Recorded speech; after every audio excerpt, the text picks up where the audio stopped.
Sentire Media. Welcome to the Stop Italian Sounding podcast, uncovering authentic Italian food. I'm your host, Robert Campana, and join me as we delve into the rich heritage of genuine Italian food, exploring its legends, history, and traditions. Through important tips and insightful interviews with industry professionals, you'll gain a deeper understanding of authentic Italian food. Welcome back, everyone, to the Stop Italian Sounding show, uncovering authentic Italian food. So, for today's show, we have two guests who each share a common mission. Dr. Simon Poole is a primary care physician in Cambridge, England, with a particular interest in lifestyle medicine and nutrition, as well as the management of long-term medical conditions. And Chef Amy Riolo is an award-winning chef, best-selling author, television host, and Mediterranean lifestyle ambassador who is given the honorific title of Knight of the Order of the Star of Italy by the President of Italy, and for her work in promoting Italian and Mediterranean cuisine, culture, and healthful lifestyle practices in 2023. They each share this common mission to promote the world's number one diet, or maybe I should say lifestyle, to help people achieve optimal health. Of course, I'm talking about the Mediterranean diet. As medical and culinary professionals with decades of experience, they each teach how healthful lifestyle components can powerfully and positively influence well-being and prevent illness. Together, they have written Olive Oil for Dummies, The Diabetes Cookbook for Dummies, Diabetes for Dummies, and Diabetes Meal Planning and Nutrition for Dummies. I am so honored to have them on the show today, and I'm so grateful, of course, for their time and, of course, their insight that they're both about to offer. So, Dr. Poole and Amy, thank you so much for being with us today. Amy, I'd like to start with you. If you could just take a minute or two and explain who you are, what got you to this point, and the same question also will be for Simon as well. Sure. Thank you so much, Roberto. It's such a pleasure to be here and finally to be able to talk, face to face and to catch up on subjects that are so dear to both of our hearts.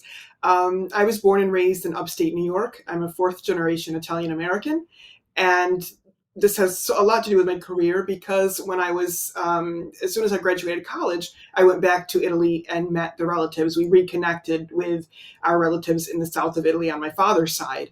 And it was such a life-affirming, but also an eye-opening event because I learned that we all have a twin on both sides of the pond, but that the Italian relatives were much healthier than the American relatives were. And so I realized that, we can influence our health, that we're not just kind of doomed like whatever our genes are, because at least at that time in America, there was a lot of talk around your genes. And if there was family history of something, you were going to get it, and that was it. But I'm like, hey, they're our family too, and they're living much longer. In America, our relatives were having heart attacks at 35 and 40 and 45 years old, strokes, diabetes, all kinds of things. Whereas the ones in Italy were living, 90, 100, and very few problems, relatively speaking. So this sparked my interest, and I said, it's got to be a lot about the diet, but we're eating similar things. So, as your work comes into, so it's like, what is real and what isn't? Because if we're eating the same things, how come they're responding differently? And then also the lifestyle. So I really got interested in it at that time, but it was really more of how to help my family. I wasn't thinking about it as a career choice or in terms of writing books or anything like that. It was purely personal. And then we fast forward some years and I went through my own personal challenges, health challenges. And I said, this is something, if I make it through what my diagnosis was at the time, I said, I will dedicate my life to writing and to cooking, and talking about the Mediterranean lifestyle and what people have to benefit. And I like to do that also through the lens of culture, because I think that that's what's missing in a lot of cases. And I also think that, in my own personal opinion, that's what makes the diet and the lifestyle so much more appealing. If it's just something that, here, this is great for you, this is what it is, it really doesn't. It's not going to motivate me to change or to take on this whole new lifestyle. It's got to be something that makes sense from a cultural standpoint. And so that's what I try to convey to people. And so Simon and I just handed in today what will be the table of contents for my 20th book. I'm also a chef, and so I've done restaurant consulting in the past. I do a lot of kind of private events and, themed different types of parties. and things like that, recipe development, ambassadorships for different companies or restaurants and events. And that's it in a nutshell. Well, you're doing fantastic things, and I have to just say, compliments to all the work you do in promoting a healthy lifestyle and promoting the Mediterranean diet. In fact, I don't even like to say the word diet, and I think we should start saying lifestyle. But because when people hear diet, they think of what one can eat and what one cannot eat. But you kind of hit the nail on the head when you mentioned the word culture as well, because it's not only a set of, you know, nutrition rules that one has to follow, but you also feel culturally connected to land, to nature, to food, and to traditions as well. So I think that's very important to understand. Simon, if you could also kind of explain, who you are, what led you to the point that you're at, and what specifically you do, that would be great. Yeah, well, thank you, and it's a real privilege to be here with you, Robert and Amy today. Yeah, so my background is not from the Mediterranean. I actually grew up in Wales, but became a doctor and started practicing medicine, applying the usual traditional medical model, which is to see people when they're sick and try and make them better again with pharmaceuticals and with tablets and pills and drugs. I actually became interested in the Mediterranean diet when science began to emerge before the 1990s, but really in the 1990s, there started to become a sort of level of research about the Mediterranean diet, which showed just how powerful it was in actually preventing illness and preventing diseases. And so I became interested in it for those reasons. And actually, more recently, lifestyle medicine has become something that people can train in and that doctors can actually become familiar with. And so practicing the Mediterranean diet, advising it, advocating it to my patients, because I was seeing some of the research showing how beneficial it was, my patients came back to me anecdotally with much better blood pressures, much better cholesterol levels, and they were feeling so much better, and they were really, really enjoying the diet. So they were really engaged, and it was a great diet that people could continue, because as you say, it's more than just a diet, it's more than just the food, it's the lifestyle. And I think diet is not a great word to use. I mean, to us in the States and in Europe, I think diet stands for dare I eat that, whereas of course actually we know that diet derives from the Greek dieta, which means way of living. And so if we view it like this, we can see how it can help medicinally. And I started to advocate to patients. I'm getting some great results. And so I became much more interested in teaching, in speaking, and in writing about the Mediterranean diet, and in particular, the benefits of its fundamental core ingredient, which is extra virgin olive oil. And it's just been such a privilege to be working with Amy in recent books to try to spread the word, to try to give people the good message that actually they can achieve wellness in physical and mental health through such a great, authentic diet with such a long tradition and history. Awesome. Well, thank you very much for that introduction. Lifestyle medicine is something that we should all be interested in learning about and putting into practice as well, from my opinion. So let's jump into it. The Mediterranean diet's impact, let's just say, on health. So, Dr. Poole or Simon, how does, in your opinion, the Mediterranean diet compare to other popular diets that we hear people talk about, in terms of its ability to prevent and manage chronic diseases like diabetes, for example, or heart disease? Yeah, so the Mediterranean diet is that's the traditional Mediterranean diet, and of course we nowadays see some versions of Mediterranean foods which are not consistent with that original traditional diet. But that diet has been around for millennia, really. It's grown up with humankind and was adapted specifically in the Mediterranean in very early times after the agriculture was first adopted in the Fertile Crescent.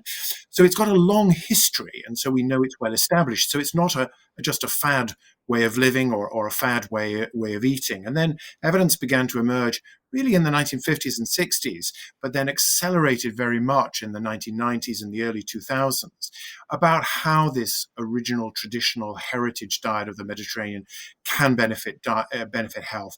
And really, there are some extraordinary figures, particularly from an excellent piece of research in 2013 called the Predimed study, which showed that with 30% reductions in mortality, 30% reductions in heart disease and stroke, as much as 60% reduction in breast cancer, and reduced rates of dementia and other chronic illnesses for people who were adhering to the Mediterranean diet. And now we're beginning to understand and unpick what it is about the diet, what the elements are, and why they confer such good health. And we could talk about the good low GI carbohydrates. We could talk about the high quality proteins, often from plants, the healthy fats, as we know, from olive oil and nuts, the vitamins and the minerals that are so rich in this natural diet, and also compounds we're beginning to understand, which are called polyphenols, which have very strong anti-inflammatory and antioxidant effects, again, which are very, very prevalent in many of the ingredients of the Mediterranean diet. One of which, of course, is a good quality extra virgin olive oil, which is considered a quote unquote healthier fat. So both of you have emphasized the role of olive oil in the Mediterranean diet. Amy, what makes extra virgin olive oil so unique, and how does it contribute to both flavor and health? Sure. Well, there are several reasons. The first thing, a lot of things that people don't realize is what constitutes a good extra virgin olive oil, or what makes it be extra virgin. So one of the things is the acidity level. So on the market, to be considered extra virgin, an olive oil has to be 0.8% acidity or less. And some of the good quality ones are coming in much lower. Like, people in the Mediterranean aren't feeding their animals anything less than a 0.4. I mean, anything more than a 0.4. But if you go to like a lot of supermarket shelves, it might be hard to find something that's that low. So low acidity rate is really, really important with the extra virgin olive oil. And the other one is the antioxidants and the polyphenols that Simon is so passionate about, and that he explains. He makes graphs in our books and tells you what each of them will do for the health. And so with the other fats, where it's like, these are all the fats and how they compare in terms of the type of fat. Then when you look at extra virgin olive oil and you add in all of the layers of different types of antioxidants, different types of polyphenols, what they can actually do for us, that's what's phenomenal in the first place. The second thing is the way that extra virgin olive oil brings out and coaxes out additional nutrients in foods that you cook. So, people think, okay, I'm making a simple tomato sauce with basil, and I'm using olive oil and garlic. And so I've got, in my health, view of that recipe, I've got what is nutritious of these four ingredients. But you also get added nutrients, added lycopene pulled out of the tomatoes, added antioxidant effect from the garlic, just from cooking it in extra virgin olive oil. So that's, another feature of it itself. And then we have some studies that show that different harmful effects, like, for example, if you're going to grill a food and people are worried about the different types of toxins that can be involved with that, and mercury and things like that, that olive oil will actually lower the cause of risk for those, and lowers the glycemic index, or the glycemic load in food when it's put on top. So we love a lot of carb heavy food, pastas, bread, things like that. And people are always wondering, how come Italians can eat this food? And there are many reasons, but one of the 8 that I often talk about it around the world is the fact that they're putting a good quality extra virgin olive oil on it, which makes that glycemic load lower. And so it's really indispensable. And it's the one product that is the common denominator across the Mediterranean. People might eat their bread a different way. They might eat a different main starch. They might eat at different times, but there is, and there was in ancient times, extra virgin olive oil throughout. So olive oil, extra virgin olive oil, a good quality one, is indeed a superfood, not only when used by itself, but when used in combination with other foods as well through cooking. Very interesting. You both mentioned multiple times the word polyphenol. Could you just define more or less what that is in a way that the everyday person could understand? Because we've all heard that word thrown around. Simon, if you'd like to tell us what that means. Yes, for sure. So we're used to talking about carbs, proteins, fats, vitamins, minerals. We're used to talking about these kind of nutrients in foods, but what we're beginning to understand is that there are additional compounds which are not strictly speaking nutrients because they're not absolutely essential for life. But what they do is very much add to health and well-being. And these compounds are called bioactive compounds. And a lot of them are polyphenols, this class of compounds that have antioxidant and anti-inflammatory effects in our bodies. And these compounds are produced by plants to protect the plant from the environment. So they protect it from oxygen, from UV light, from infections and infestations sometimes, and from damage and harm. So polyphenols are these protective compounds produced by plants. And when they come into our body, when we absorb them, they pass through complex processes in our gut microbiome. But it's thought that they also have those antioxidant and indeed eventually anti-inflammatory effects in our bodies. And there are some interesting sort of dots that we can join up with that, because when Amy talked about her, I think it was a sofrito recipe, wasn't it, with the tomatoes and the garlic and the onions and the extra virgin olive oil. Ah, olio and peperoncino. Yeah, that's right. Spaniards and Italians always argue about what is in sofrito. There's an additional T in the Italian version. Is that right? Or an additional, yes. And I think there's and celery or and anyway, notwithstanding, it's the fundamental ingredients, in particular of the olive oil and the tomatoes, that have these very, very powerful polyphenols. And what scientists have shown, which is fascinating, is that you can measure biomarkers of inflammation. So you can measure chemicals in our blood which denote how much low-grade background inflammation we've got. And you can give starve somebody of good quality foods for 48 hours, and you can measure their inflammatory markers, things like we call C-reactive protein and interleukin. Then you give them one meal of sofrito, and you can measure a decrease in those inflammatory biomarkers within hours. And given what we now understand about the fact that many chronic diseases are ultimately driven by chronic low-grade inflammation, it's extraordinary to think that these foods can have a measurable, discernible effect within hours of us taking them in, as long as they're rich in these particular polyphenol compounds. That's amazing. I mean, within hours, that's news to me. That's like an aha moment. Why isn't everybody using a good quality extra virgin olive oil? I mean, obviously there are challenges when it comes to changing a diet or eating habits that one may have been following for many years or decades. So, what are the biggest challenges that you see in, let's just say, trying to convince patients or people that you know, loved ones, to encourage to cook healthier meals with extra virgin olive oil or with whole foods as part of the Mediterranean lifestyle, Amy? That's a really great point. And, you know, I also have my own line of products with an extra virgin olive oil, and it's very pricey. I mean, by the time we get it here, pay for all the tariffs, do all those wonderful things, it retails for quite an amount. And so I'm always confronted with that, you know, on a daily basis. And the first thing which makes your work so important is the concept of value. That's what people really need to get with extra virgin olive oil. And if they do, then there will be no problem, and they'll put it as a priority on their list. And it's not only in America, it's also in Italy. It's kind of a global thing. People appreciate extra virgin olive oil for what it is, but when you go to look at the difference in prices, sometimes people have a hard time saying, well, okay, I'm going to pay more for this one. They're trying to get the bargain on every single food item, and it's like, look, this is not the place to you know, be cheap. Really, like, you really, if you have any extra splurge, it should be on things like this, because it gives you so much more bang for your buck. And in the price, Agree 100%. I'm sorry to interrupt, but I just had a thought. I always hear people saying, you've probably heard this as well, I'm cooking with it so I could use the cheap extra virgin olive oil, the cheap oil, because I'm cooking with it. And my response is, if you're putting it in your body, it should always be the good stuff. And another thing I wanted to say, you mentioned your line of products, one of which is olive oil. Is it really expensive, or is it properly priced if we're talking about a good quality extra virgin olive oil?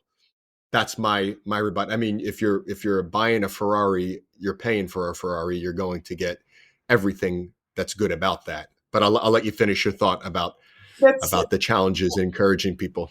right. You answer the questions exactly the way I do. And it's not about, gourmet food. It's not about snobism. It really is about culinary medicine and making sure that you can get the most bang for your buck in terms of what you're eating. And, you only need a few tablespoons a day. And so, a lot of people don't think anything about spending $5 on a gourmet coffee on a daily basis, or at least on a weekly basis. Most people in America are probably doing that. And so, if you think with less money than that, you could get all these benefits that Simon just mentioned, plus a great flavor, plus a tradition, plus it's good for our environment. So the list just kind of goes on and on. So that's definitely something that people push back on. And what you said about is it going in your body, then you should be eating that. I swear to you that it's the same exact thing that I always say. And I take it a step further and I say, when I go to the mechanic and the body shop and I tell them, okay, it's my time to get my oil changed in my vehicle, they always pull me aside and they show me the oil filter, and they show me what the oil filter looks like with a really good oil, and then they tell me what the oil filter will look like if I use a lesser grade oil. And I laugh, and they always wonder why I'm laughing. I'm like, I'm not laughing at you. I'm not laughing with this. I'm laughing because this with olive oil. Like if the doctor said this is your body before the oil, like Simon just did, 2 hours later, this is the benefit.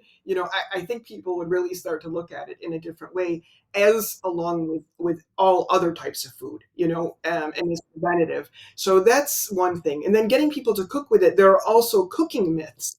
You can't bake with it. You can't fry with it. So in Olive Oil for Dummies, we show the science behind, proving that. And in a lot of the old, methodology, they were talking about smoke points with olive oil, and that other oils have higher smoke points, and they do. But olive oil still goes to about 410 degrees Fahrenheit before the smoke point. And even if you're going to deep fry something like, say, fish and chips, you do that at about 385 Fahrenheit. So you don't need to go to higher than 410 for any reason, even if that was the only indicator of whether it was good to cook with olive oil. And Simon's full of studies on what cooking with olive oil actually does and why it could be really beneficial. Can I hear a few of those fun facts, if you will, about those studies that you know about cooking with olive oil? Because it's a lot of battles I fight on social media. I just don't know how to properly articulate it from a scientific point of view. I know it's okay to cook with it, but saying I know is not enough. Yeah, well, I think first of all, to go back to the smoke point myth, we shouldn't really be thinking about smoke points. We should be thinking about the way an oil performs over time at normal cooking temperatures. And there've been some really interesting studies coming out, in particular of Australia, which show that the heat tolerance of extra virgin olive oil over time is actually much superior. And the level of antioxidants at the end of that cooking process is much greater than with other oils, partly because the level of antioxidants in extra virgin olive oil, which is quite uniquely a fruit juice as an oil, is actually really, really high to begin with. And it's back to the story about polyphenols, because polyphenols are there to protect the fruit, and they need to be there in abundance in a dynamic relationship with the environment as a fruit grows in a potentially challenging environment to maturity. So with these antioxidants, when you cook, they form really protective aspects to the cooking. So if you marinate red meat in extra virgin olive oil prior to cooking it, then as you cook it, what we are concerned about is the formation of compounds called heterocyclic amines, which have been implicated in possible development of bowel cancer. If you marinate in extra virgin olive oil, the level of those HCAs is reduced by about 80% in most experiments. Again, quite extraordinary. If you fry fish, then what you're doing is you're bringing some omega-3 polyunsaturated fats, which are good for you. You're bringing them to quite high temperatures, and they are quite delicate fats. They've got a lower smoke point, lesser heat tolerance than extra virgin olive oil with its monounsaturated fat. So by cooking and frying fish in extra virgin olive oil, you're coating those precious omega-3s in the extra virgin olive oil fats, which have higher tolerance to the heat, partly because of the fat itself and partly because of the antioxidants, the polyphenols, which protect the extra virgin olive oil and protect whatever it's cooking from degradation at temperatures. So there are lots of really interesting experiments about the way that olive oil behaves in cooking. And I think the combinations and the effect in cooking, which Amy has alluded to, we're just beginning to really understand what goes on, and beginning to come up with some extraordinary observations, which actually have gone back in history and in time. So, people sort of say, well, is it safe to cook with extra virgin olive oil? Well, the Mediterranean diet over time simply couldn't work if it wasn't safe to cook with extra virgin olive oil, because there's nothing else in the household of the average Italian family, particularly down south. So I think those kind of stories are really important to tell. And the polyphenols, being those protective compounds, also confers particular taste profiles, which again is a really interesting discussion and a really interesting way for people to understand how to get a good quality, high polyphenol extra virgin olive oil. I mean, this is, to me, it's just so fascinating I'm just absorbing all of this information, and I feel like I want to consume more of extra virgin olive oil. So I guess my question is, what is considered a lot of extra virgin olive oil throughout the course of a day if you were following the typical Mediterranean lifestyle in terms of whole foods, high nutrient dense foods? What's considered a lot or too much extra virgin olive oil? Because I'll just tell you, in the beginning of the day, I start my day with a teaspoon of olive oil. I cook with olive oil throughout, lunch, dinner. And by the end of the day, I'm probably reaching about 5 tablespoons, more or less. Is that considered a lot, a little bit?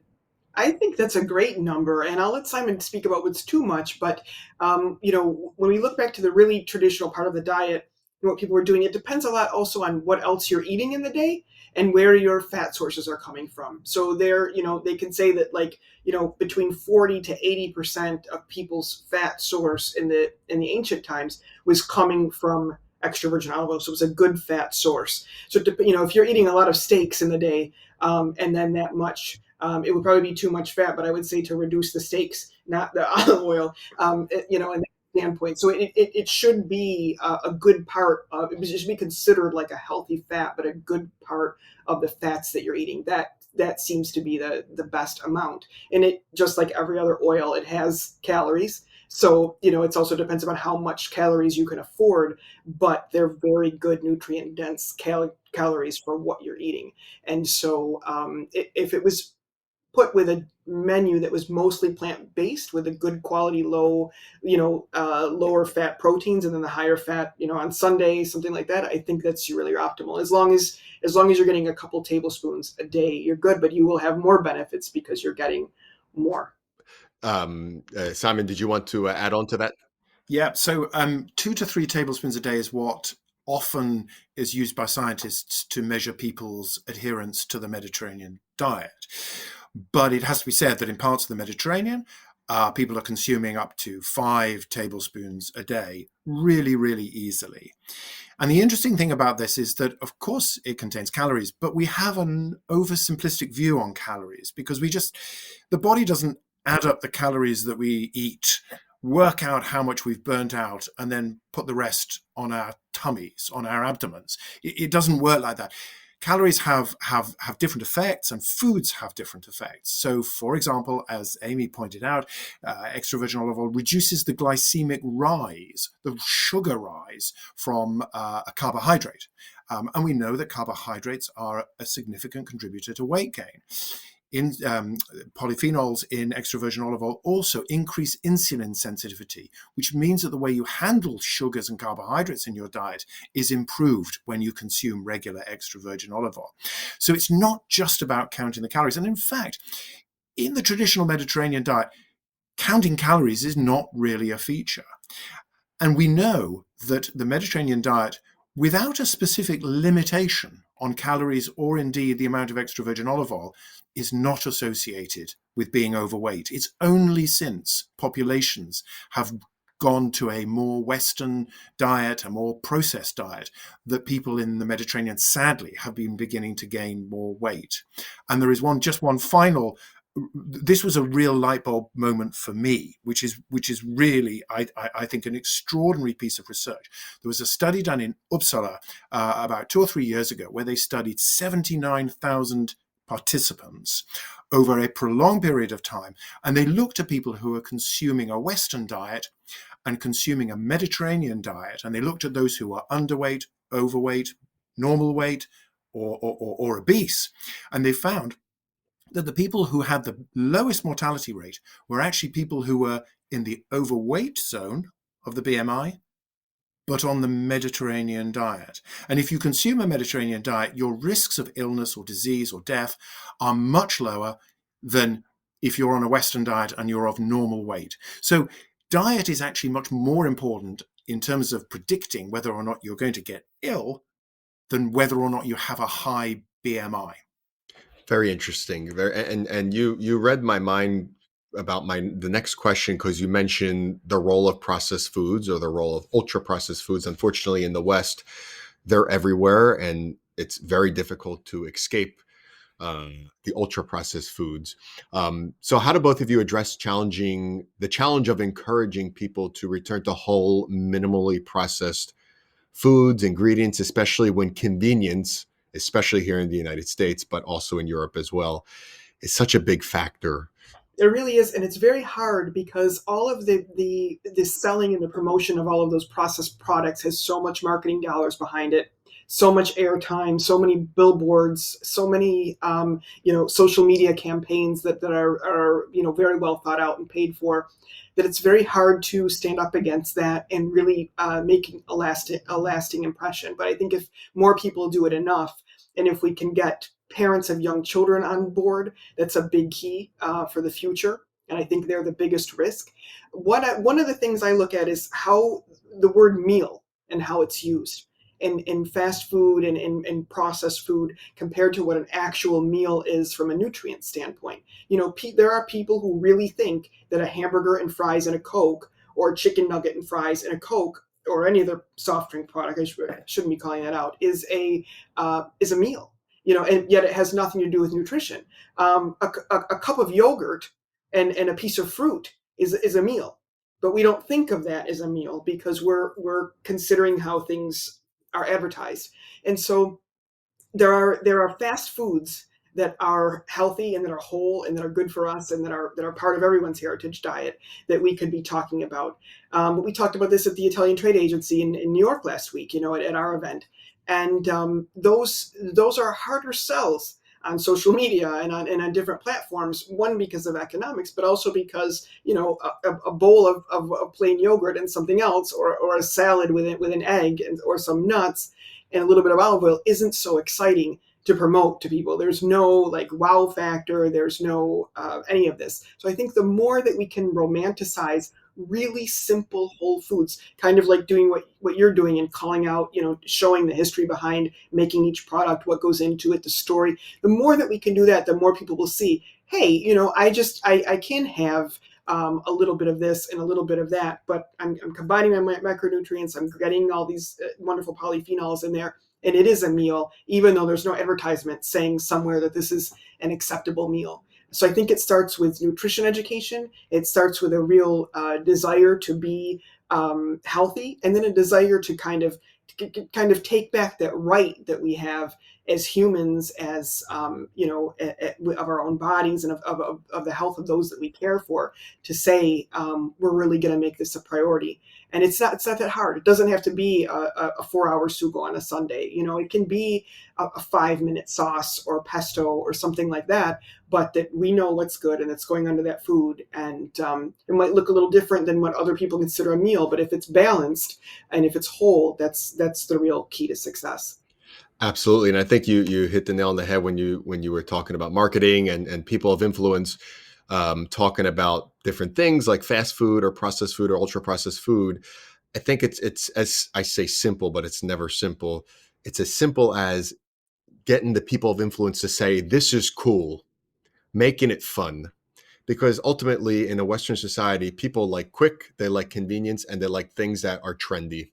So if we're able to make healthy trendy, maybe it could start to pick up a little bit of steam, if you will.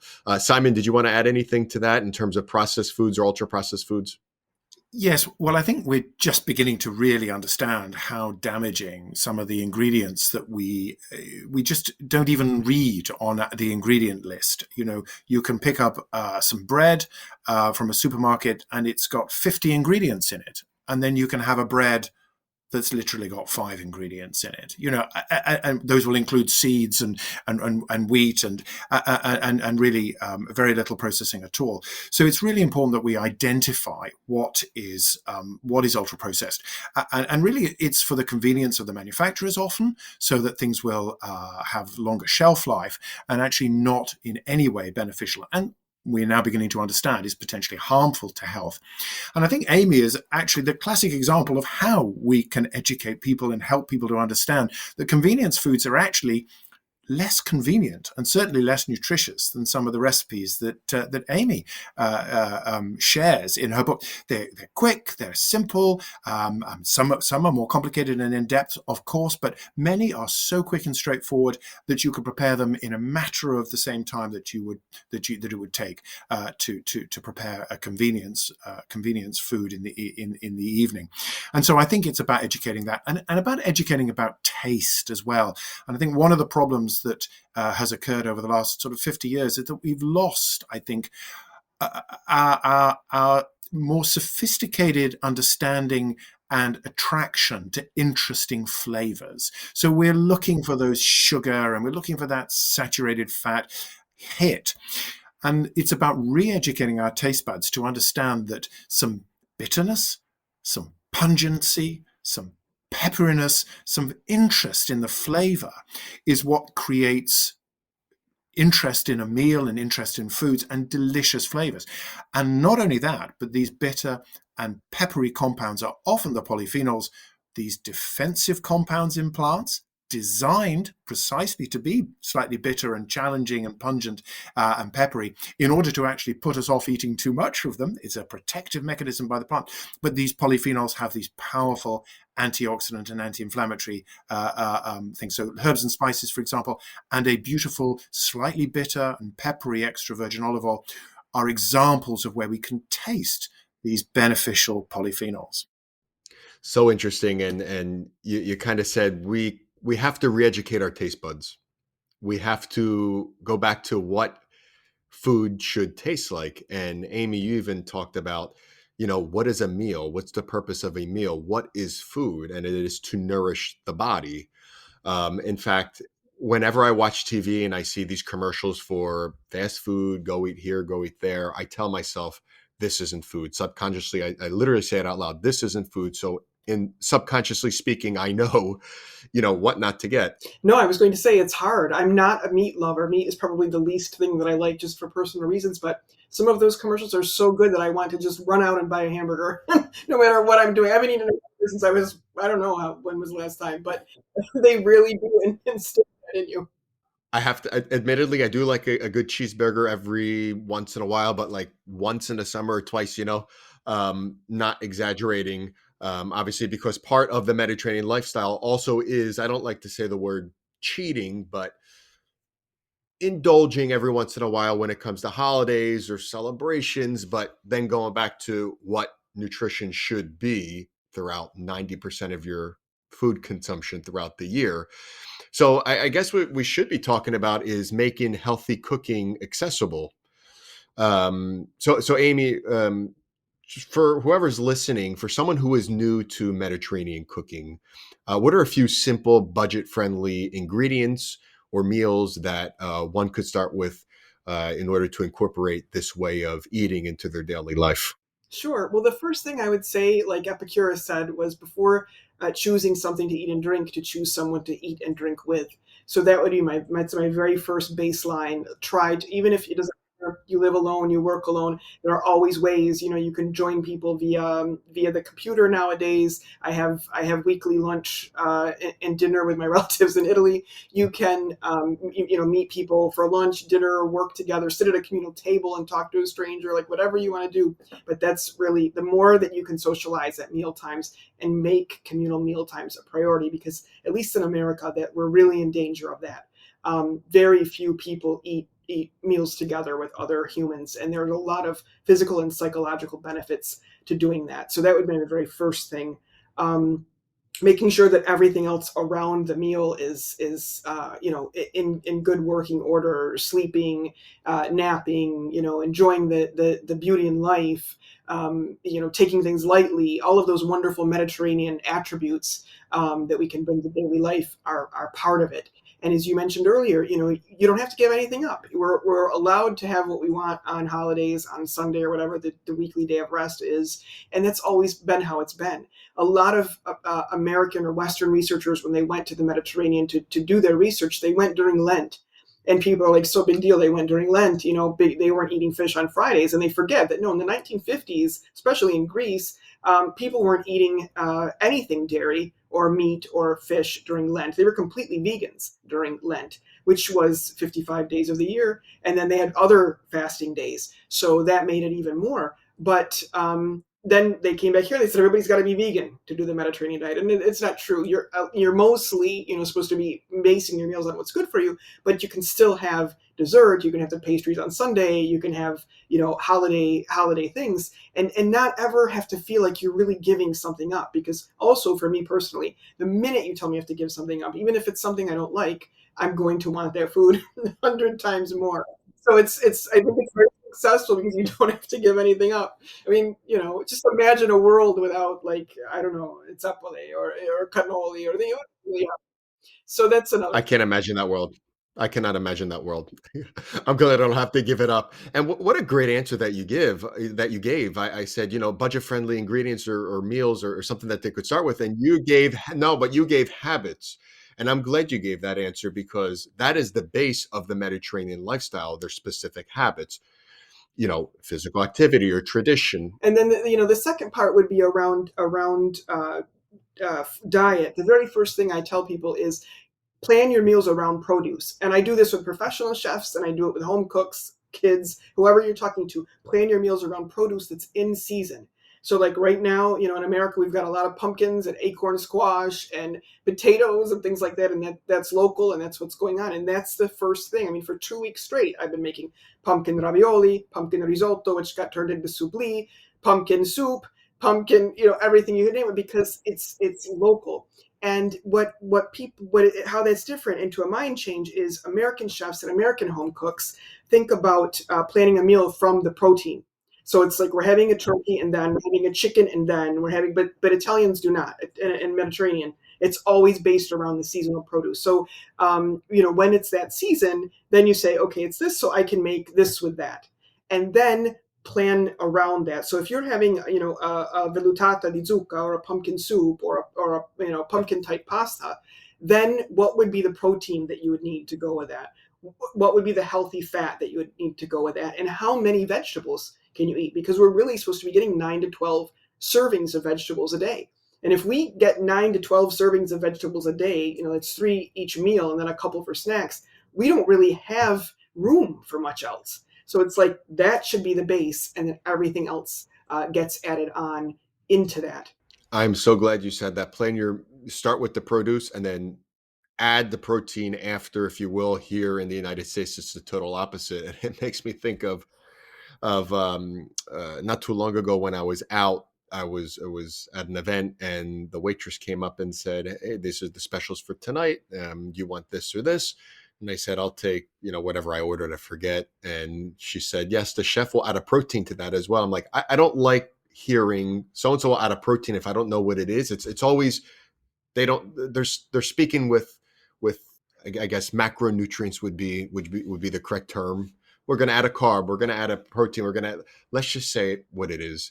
And I think you laid it up, I think you laid it up very nicely. Start with the produce and then after we work around that, because that should be the main main consumption. Simon, in terms of making healthy cooking accessible from a lifestyle medicine point of view, what do you have to say?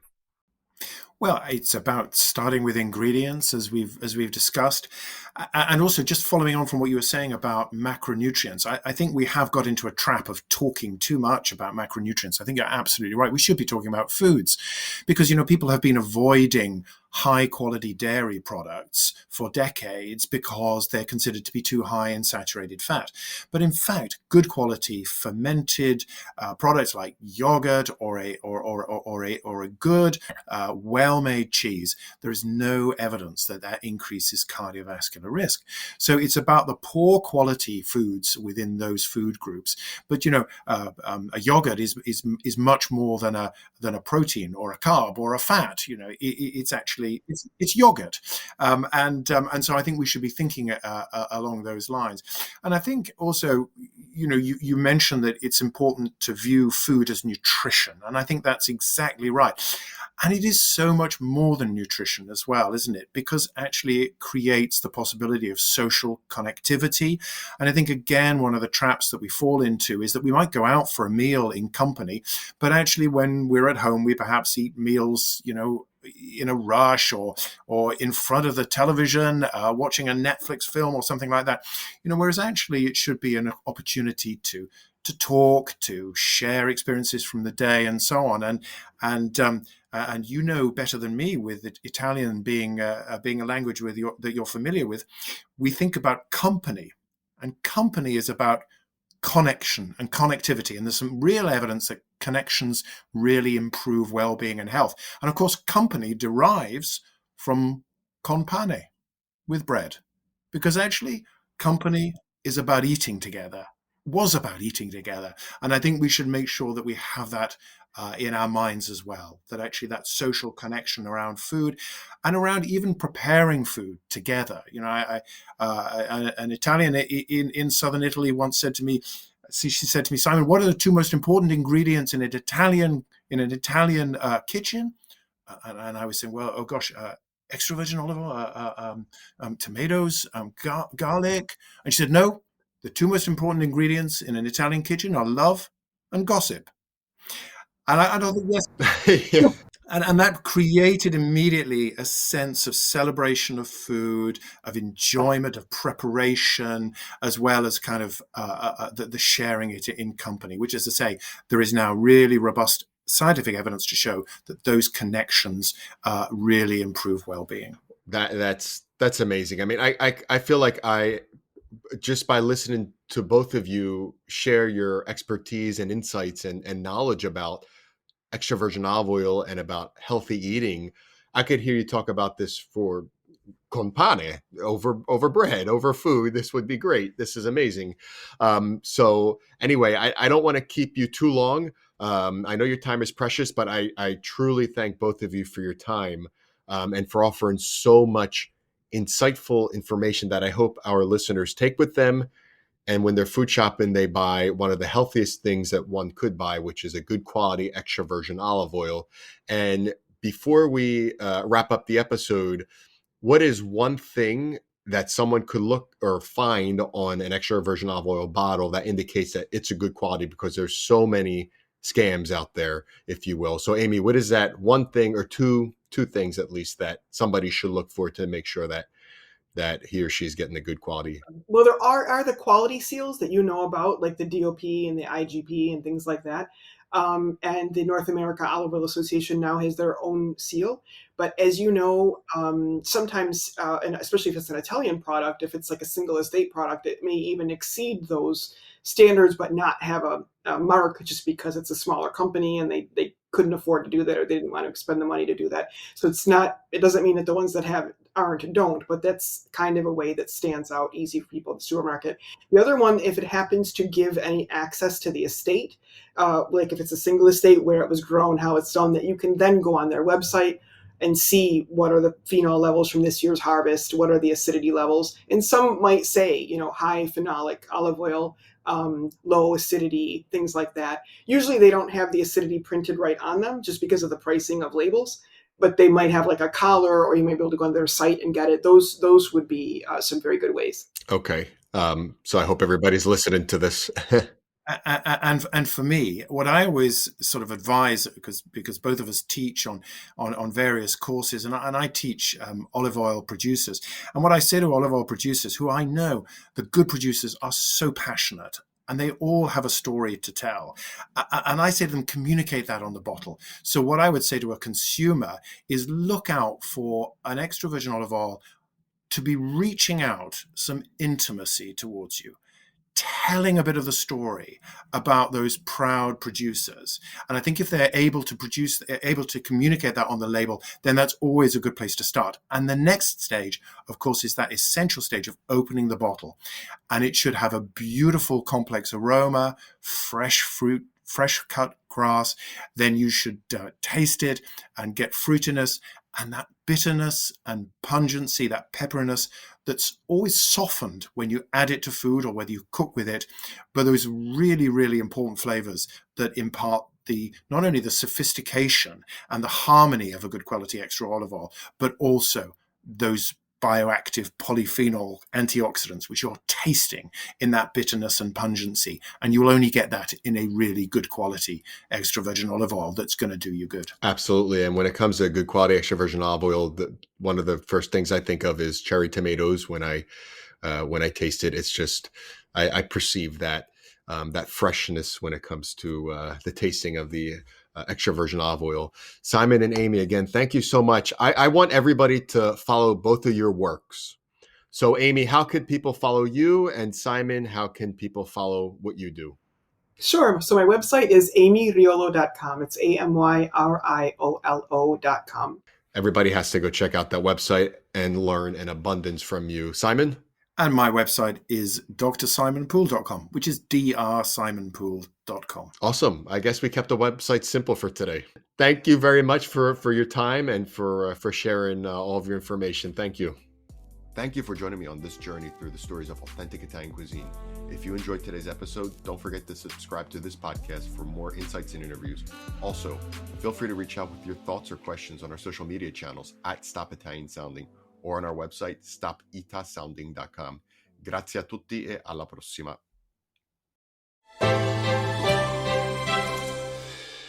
Hey, podcast producers and show hosts. Do you want to join a podcast network that celebrates all things Italian?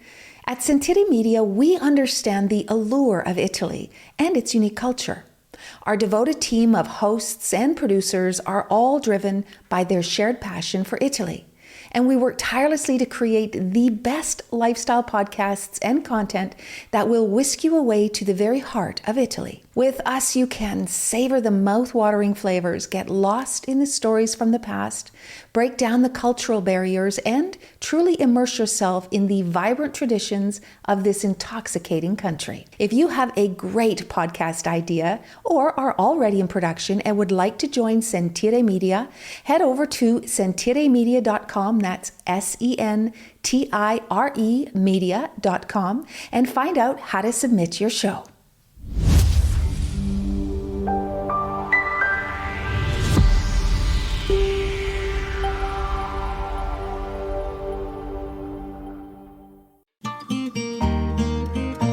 Sentire Media.